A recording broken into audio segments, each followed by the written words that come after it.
తెలంగాణలోని నిజాం కాలేజ్ ఎలా ఉంటుంది? ఉద్యమాలకి ఊపిరి పోస్తూ అటు తెలంగాణ ఉద్యమమైన ఏ కార్యక్రమం మనం చూస్తున్నాం. అటు అమితాబ్ బచ్చన్ ఫ్యామిలీ కూడా వెళ్ళారు. మొత్తం సినీ ప్రముఖులు, వ్యాపారవేత్తలు, రాజకీయ నాయకులు ఆలయానికి ఇప్పటికీ దాదాపుగా 5,000 కోట్ల వరకు విరాళాల రూపంలో వచ్చింది. ఆనాడు ఎల్కే అద్వానీ గారు ప్రతి ఇంటికి ₹1.25 అడిగారు. ఇప్పుడు మన దగ్గర పావలా లేదు, కానీ అప్పుడు ₹1.25 రూపాయి పావలా అడిగారు. ప్రతి ఇల్లు కూడా రూపాయి పావలా ఇచ్చిన పరిస్థితులు ఆనాడు ఉన్నాయి. ఇప్పుడు మనం ఒకసారి నిజాం కాలేజ్ దగ్గరికి వెళదాం. అక్కడ నుంచి మా ప్రతినిధి స్వప్న లైవ్ లో ఉన్నారు. స్వప్న, ఓవర్ టు యు. వావ్ స్వప్న, మొత్తం మీలోనే కనబడుతుంది. జై శ్రీరామ్. యా నిజంగా లక్ష్మి, దశాబ్దాల పోరాటము ప్రతి హిందూ ఒక కళ అనుకోవచ్చు.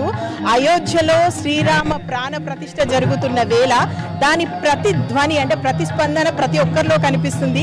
నిజాం కాలేజ్ మీరు కొద్దిసేపటి క్రితం అన్నారు, ఇది పోరాటాల పురిటిగడ్డగా చెప్పుకోవచ్చు. ముఖ్యంగా తెలంగాణకు సంబంధించి చాలా కీలకమైన పోరాటాలు జరిగాయి. అలాంటి నిజాం గ్రౌండ్ లో ఈ రోజు భక్తి పార్వశ్యం ఉప్పొంగుతుంది. నా చుట్టూ చూసుకోవచ్చు, చక్కగా రాముడు, లక్ష్మణుడు, సీతమ్మ వారి వేషంలో ఎంత చక్కగా ఉన్నారు. ప్రతి ఒక్కరు కూడా జై శ్రీరామ్, జై సీతారాం, జై జానకిరామ్. అసలు ఒకటేంటి, ఎవరిని కదిలిచ్చినా కూడా ఇలా ఉప్పొంగుతుంది. హిందువు అన్నటువంటి వాళ్ళందరూ కూడా ఈ రోజు అంటే మార్నింగ్ నుంచి చెప్తున్నారు, ఉదయం లేవండి, ఇంట్లో చక్కగా దీపారాధన చేసుకోండి, శ్రీరామనామం జపిస్తూ ఉండండి. నిన్నటి నుంచి కూడా ప్రతి ఇల్లు సందడిమయమైపోయింది. ఆల్రెడీ అందరింటికి అక్షింతలు చేరుకున్నాయి. సో అక్షింతలు చక్కగా ఒకరికొకరు ఇచ్చుకుంటూ శ్రీరాముడు మన ఇంటికి వచ్చాడు, మనం ఈ రోజు అయోధ్యకు వెళ్ళలేకపోయాం, కానీ రేపు ఎల్లుండో ఖచ్చితంగా అయోధ్యకు వెళ్ళి చూద్దాము. కానీ అయోధ్యకు వెళ్ళలేని వాళ్ళ గురించి దాదాపు చాలా చోట్ల పెద్ద పెద్ద స్క్రీన్స్ వేపించి ప్రదర్శనలు అయితే చేయిస్తున్నారు. ఈ రోజు నిజాం కాలేజ్ గ్రౌండ్స్ లో కూడా దాదాపు చాలా పెద్ద స్క్రీన్ ఏర్పాటు చేశారు. అక్కడ పెద్ద స్క్రీన్ ఏర్పాటు చేసి ఎప్పుడైతే అయోధ్యలో రామ మందిరం సంబంధించి శ్రీరామ ప్రాణ ప్రతిష్ఠ జరుగుతుందో అదంతా కూడా ఇక్కడ లైవ్ లో చూపించబోతున్నారు. మరోవైపు నా వాయిస్ కన్నా కూడా మీకు డప్పు ఎక్కువగా వినిపిస్తుండవచ్చు. ఎందుకంటే కళాకారులు అసలు మాటలకు అందని రీతిలో నృత్యాలు చేస్తున్నారు, డప్పులు కొడుతున్నారు, డప్పు వాయిద్యాలు. ఓవైపు అన్ని మనకు అక్కడ అయోధ్యలో అయితే అన్ని రాష్ట్రాలకు దేశంలో ఉన్నటువంటి నలుమూలల సంస్కృతి కనిపిస్తుంటే ఇక్కడ తెలంగాణ సంస్కృతిని ఇక్కడ యాడ్ చేస్తున్నారు. తెలంగాణకు సంబంధించి చక్కగా ఎవరు వచ్చినా కూడా డప్పు వాయిద్యాలతో వాళ్ళని ముందుకు తీసుకెళ్తున్నారు. ఇక అంతకంటే ముందు ఇక్కడ ఆల్రెడీ సీతమ్మ వారి వేషంలో, శ్రీరాముడి వేషంలో ఉన్నవారు ఒక్కొక్కరిగా వచ్చిన వాళ్ళందరికీ కూడా ఆహ్వానం పంపుతున్నారు. నేను ముందుగా శ్రీరాముడితో మాట్లాడతాను. లక్ష్మి ఏమంటారు? జై శ్రీరామ్. జై శ్రీరామ్. ఎలా ఉంది ఇక్కడ, ఏమనిపిస్తుంది? ముఖ్యంగా అయోధ్యలో రామ ప్రాణ ప్రతిష్ఠ చేయబోతున్నారు మరి కాసేపట్లో, మీరు ఇక్కడ ఆ వేషంలో ఉన్నారు. ఇంతకు మునుమొదలు అయోధ్యలో ప్రోగ్రాం చేసి వచ్చాము ఘటం సమయ బృందంతో. మళ్ళీ అక్కడ నుంచి ఇక్కడికి రావడము, అక్కడ ప్రాణప్రతిష్ఠ జరుగుతుంది. ఇవాళ మళ్ళీ ఇక్కడ కూడా ప్రాణప్రతిష్ఠ జరిగే సందర్భంలో మా దేశాధరణ జరగడము మాకెంతో ఆనందంగా ఉంది. ఇలాంటి సమయము మా ట్రిపుల్ లీడర్ గారు ఇలాంటి అవకాశం రావడం ఎంతో ఆనందంగా భావిస్తాం. లక్ష్మి, రాముడు అనగానే లక్ష్మణుడు, సీతమ్మ వారు ఖచ్చితంగా ఉంటారు. భర్త శత్రుఘ్నులు కూడా ఉన్నారు, వెనుక ఉన్నారు. కాకపోతే మొత్తానికైతే కన్నుల పండగగా ఉంది. ఇక్కడ రావణాసుడు వేషంలో ఉన్నవారు ఉన్నారు, విభీషణుడు వేషంలో ఉన్నారు. చక్కగా అంటే మన సంస్కృతిని, సాంప్రదాయాల్ని, ముఖ్యంగా మన రామాయణాన్ని వచ్చిన వాళ్ళందరికీ వివరించే రీతిలో వీళ్ళంతా కూడా చక్కగా ఆ స్వామి వారి గెటప్ లో మాత్రం ఉన్నటువంటి పరిస్థితి. ఇంకా ఏమేమి ప్రోగ్రామ్స్ జరగబోతున్నాయి, ఎలా ఉండబోతుంది ఇక్కడ? గతంలోన ఇప్పటికీ 4 రోజుల క్రితంలోనే మేము అయోధ్యలోన రామ మందిరం వద్ద మా కళా ప్రదర్శన 4 రోజుల పాటు సీతారణ్యవాసము, లవకుశ, మరి మైదావన, సీతారామ కళ్యాణము 4 రోజులు అక్కడ ప్రదర్శించాము.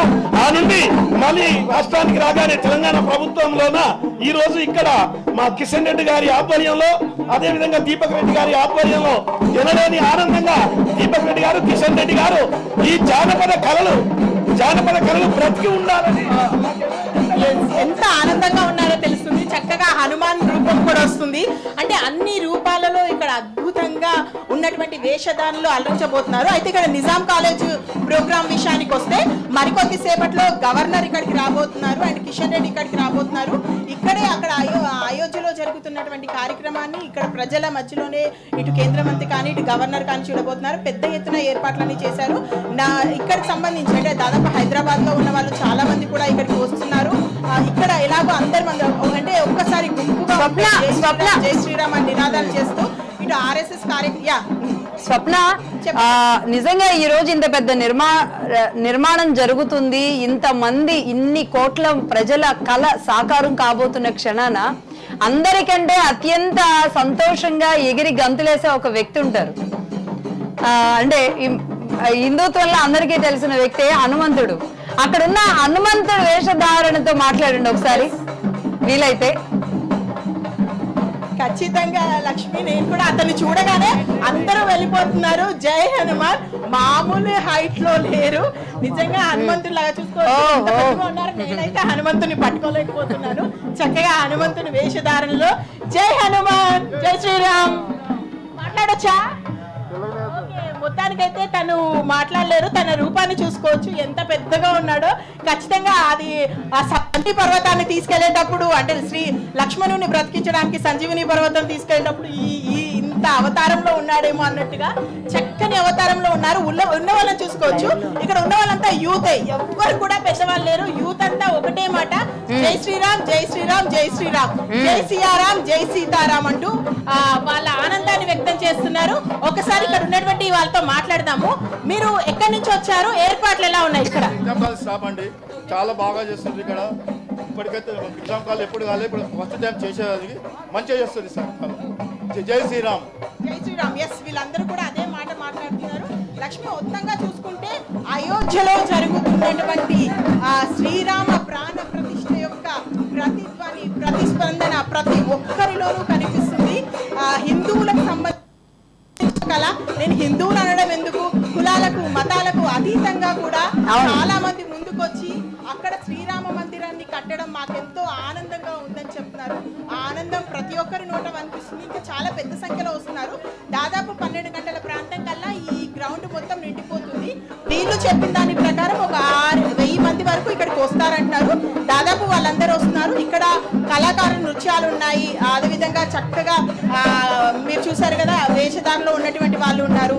అక్కడ వివిధ అయోధ్యలకు సంబంధించి ఏ విధంగా ప్రాణ ప్రతిష్ఠ జరుగుతుంది, అక్కడ పోరాటం ఏ విధంగా జరిగింది, మీరు నా లైవ్ తీసుకోవడానికంటే ముందు ఎంత చక్కగా డిస్కషన్ చేస్తున్నారు. అంటే అక్కడ ఎల్కే అద్వానీ నుంచి అటల్ బిహారీ వాజ్పేయి నుంచి నేటి మోదీ వరకు ఆ రోజు ఇంటింటి తిరిగి రామ మందిరాన్ని ఎందుకు నిర్మించాలి, రాముడికి పెళ్ళయ్యే వరకు నేను పెళ్లి చేసుకోను అన్న వాళ్ళు ఉన్నారు. శ్రీరామ మందిరం కట్టే వరకు నేను పెళ్లి చేసుకోను అన్న వాళ్ళు ఉన్నారు. శ్రీరామ మందిరం కట్టే వరకు నేను మాట్లాడను అన్న వాళ్ళు ఉన్నారు. శ్రీరామ మందిరం కట్టే వరకు నేను ఒక్క పూట తింటాను అన్న వాళ్ళు ఉన్నారు. శ్రీరామ మందిరం కడుతున్నారని చెప్పేసి ఇక్కడి నుంచి దేశ నలుమూల నుంచి కాలినడకన వెళ్ళిన వాళ్ళు ఉన్నారు. సో ఒక్కొక్కరు ఒక్కొక్క రకంగా శ్రీరాముడి మీద ప్రేమను చూపించుకున్నారు. ఆ ప్రేమకు ప్రతీకగా ఇదంతా కనిపిస్తుంది. నేను చెప్పే వాయిస్ మీకు ఎంత వినిపిస్తుందో తెలియదు, కానీ డబ్బు చప్పులు చాలా చాలా చాలా చక్కగా వినబడుతుంది స్వప్న. మీరు చెప్పేది వింటుంటే గూస్ బంప్స్ వస్తున్నాయి. నిజంగా రాముడి కోసం ఇంత పరితపిస్తున్న ఇంతమంది ఎన్నో వేల మంది ఉండుంటారు. మీరు అన్నట్టుగా ఎంతో మంది ప్రాణాలు విడిచారు. తుది శ్వాసలో కూడా వాళ్ళు రామ మందిర నిర్మాణం జరగాలి అని కోరుకుంటూ తుది శ్వాస విడిచిన వాళ్ళు కూడా ఉన్నారు. ఏంటి ఇక్కడ ఈ షెడ్యూల్ ఏంటి? నిజాం కాలేజీలో ఏ సమయం వరకు చేస్తారు? ఎవరెవరు రాబోతున్నారు? దాదాపు 2 గంటల వరకు ఇక్కడ షెడ్యూల్ ఉంటుంది లక్ష్మి. 2 గంటల వరకు ఇక్కడ కేంద్ర మంత్రి కిషన్ రెడ్డి రాబోతున్నారు, అదేవిధంగా గవర్నర్ రాబోతున్నారు. ఈ ఇద్దరు ముఖ్య అతిథులుగా వస్తారు. ఇంకా బీజేపీకి సంబంధించినటువంటి ముఖ్య నాయకులందరూ కూడా ఇక్కడ ఉన్నారు. లక్ష్మణ్ నేతృత్వంలో ఇక్కడ ప్రస్తుతం అయితే కార్యక్రమం జరుగుతుంది. ఇక్కడ మరొకటి ఏంటంటే ఇక్కడ సుందరాకాండ పారాయణం ఆల్రెడీ మొదలైంది. పెద్ద ఎత్తున సుందరాకాండ పారాయణం ఓవైపు చేస్తుంటే మరోవైపు నినాదాలు జరుగుతున్నాయి. సుందరాకాండ పారాయణం మొత్తం అయిపోయిన తర్వాత ఒకసారి ప్రాణ ప్రతిష్ఠ కార్యక్రమాన్ని ఇక్కడ లైవ్ లో చూపిస్తారు.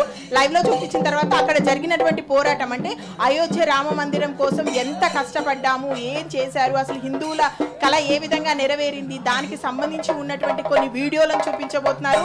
కొంతమంది వ్యక్తులు మాట్లాడబోతున్నారు. మరోవైపు కిషన్ రెడ్డికి సంబంధించి కానీ ఈవెన్ గవర్నర్ కూడా వీళ్ళందరూ ప్రతి ఆలయంలో రామ వాళ్ళ దగ్గరలో ఉన్నటువంటి ఏదైనా ఒక ఆలయానికి వెళ్ళి ఆలయాన్ని ఆల్రెడీ మీరు పూర్తిగా మీరు స్వయంగా క్లీన్ చేయండి అని చెప్పారు కాబట్టి ఆ కార్యక్రమాలన్నీ చేస్తున్నారు. ఉదయం నుంచి దాదాపు అన్ని ఆలయాలన్నీ తిరుగుతున్నారు.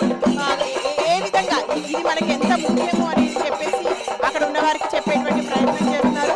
సో మొత్తానికైతే ఇక్కడ 2 గంటల వరకు ప్రోగ్రామ్ అయితే ఉంటుంది. సుందరకాండ పారాయణం అయితే ప్రముఖంగా జరుగుతుంది. అండ్ వివిధ వేషధారణలో ఉన్న వాళ్ళు తమకు సంబంధించి అయోధ్యతో ఉన్నటువంటి అనుబంధాన్ని కూడా చెప్పుకుంటున్నారు.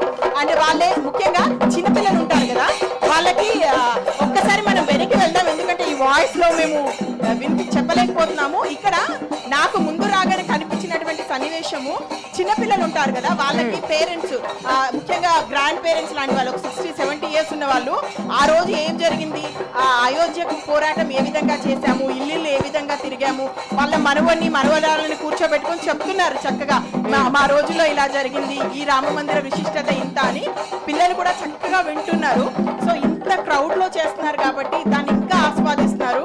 ఇక్కడ ఒక దగ్గరే కాదు, మనకు దాదాపు ప్రతి చోట కూడా స్క్రీన్లు ఏర్పాటు చేసి ఆలయాలకు సంబంధించి అక్కడ ఉన్న వాళ్ళు వారి అభిప్రాయాలను చెప్పుకుంటున్నారు. వాళ్ళు ఆ రోజులో ఒకవేళ పోరాటంలో పాల్గొంటే మేము ఆ రోజు అయోధ్య కోసం ఇలా పోరాటం చేశాము, దానికి సంబంధించి ఇలా చెయ్యాలని ఎప్పటి నుంచో కలలు కన్నాము, ఇలా చేస్తున్నటువంటి వ్యక్తులు ఇలా చెప్పుకుంటున్నారు. మొత్తానికైతే సందడి వాతావరణం ఉంది. లక్ష్మి, నేను విఐపీస్ ఎవరు వచ్చినా ఎప్పటికప్పుడు నిజాం కాలేజ్ నుంచి మీకు అప్డేట్ అందిస్తాను.